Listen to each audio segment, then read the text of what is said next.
Hi friends, अगर आप ऐसे पेशेंट हैं जिनका अभी आईवीएफ में एम्ब्रियो ट्रांसफ़र होने वाला है या फिर आपका एम्ब्रियो ट्रांसफ़र हो चुका है, इन दोनों ही केस में एक बहुत बड़ी प्रॉब्लम आपके सामने आती है नींद की। आप अच्छे से सो नहीं पाते।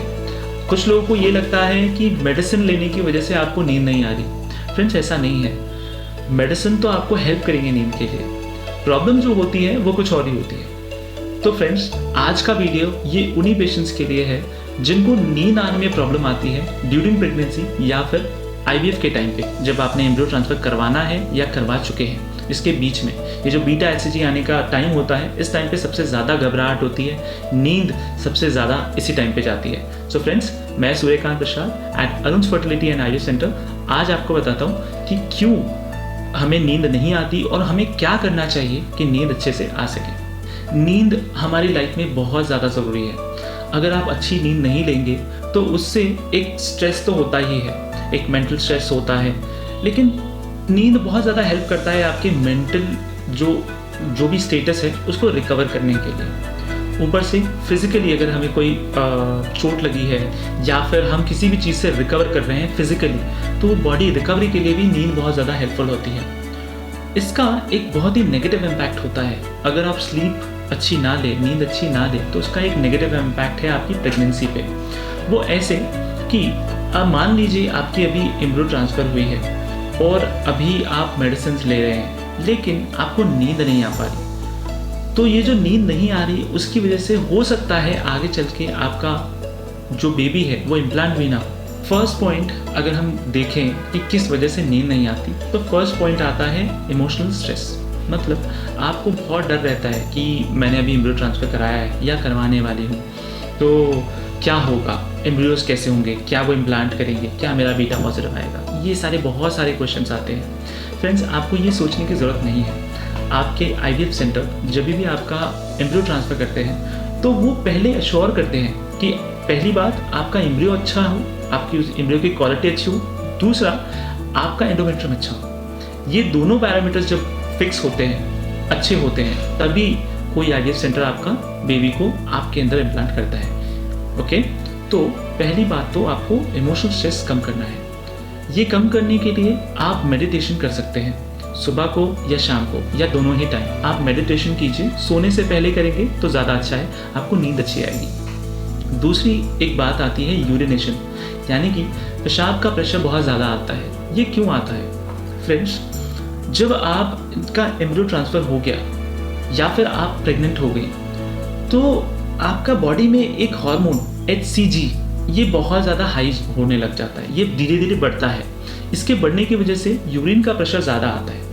इसकी वजह से अगर आपको, जैसे आप मान लीजिए आप 10 बजे सोती हैं और आपने सोने से पहले अच्छा खासा पानी पिया है क्योंकि आपको हाइड्रेट रखना है खुद को, तो होगा ये कि जैसे ही आप सोए उसके 1 घंटे या 2 घंटे बाद, क्योंकि ये HCG लेवल हाई है, आपको पेशाब का प्रेशर आएगा और आप उठ जाएंगे।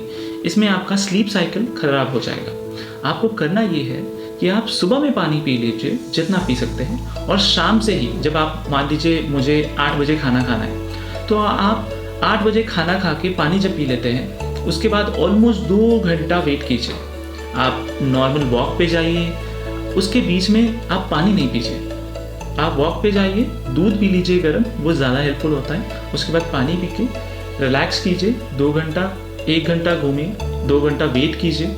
आपका वॉशरूम लेवल जो है, जो यूरिन में ब्लैडर में जो यूरिन होता है, वो धीरे धीरे कम हो जाएगा। उसके बाद आपको पानी नहीं पीना। इसकी वजह से आपको नींद जब आ जाएगी तब यूरिन प्रेशर नहीं आएगा, और अगर यूरिन प्रेशर नहीं आएगा, आपका स्लीप साइकिल डिस्टर्ब नहीं होगा। स्लीप साइकिल अगर डिस्टर्ब नहीं होगा तो आपकी प्रेगनेंसी हेल्दी होगी और वो अच्छे से डिलीवरी तक आराम से चलेगी।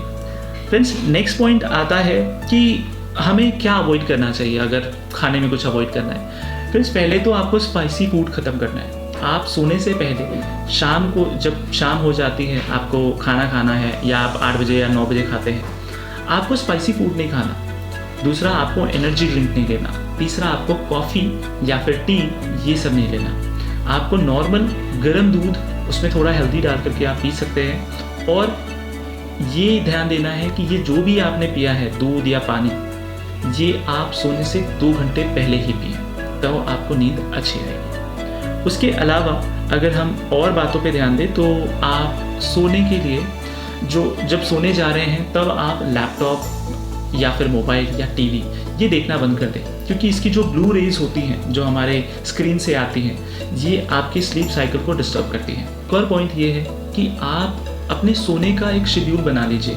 मतलब आप देख लीजिए कि मैं अगर 8 बजे खाना खाती हूँ तो मैं 10 बजे सो जाऊँगी, और हर रोज़ यही कीजिए, आप मेडिटेशन कीजिए और 10 बजे सो जाइए। और दूसरी बात, ओवर थिंकिंग। आपको ओवर थिंक नहीं करना कि मेरा एम्ब्रियो ट्रांसफ़र हो गया या होने वाला है, वो कैसा होगा। देखिए, जब भी हम किसी टेस्ट को देने जाते हैं, एग्ज़ाम भी जाते हैं, तो स्ट्रेस की वजह से हमें कई बार नींद नहीं आती, हम रात भर जग के पढ़ाई करते हैं, वो स्ट्रेस है। अदरवाइज़ दूसरे टाइम पे तो हम नॉर्मली पढ़ाई करते रहते हैं। ये वैसा ही है, आप अगर इसके बारे में सोचेंगे नहीं तो आपको अच्छी नींद आएगी, और अगर अच्छी नींद आएगी तो आपका जो ट्रांसफ़र प्रोसीजर है ये बहुत स्मूथ होगा और प्रेगनेंसी अच्छे से आएगी।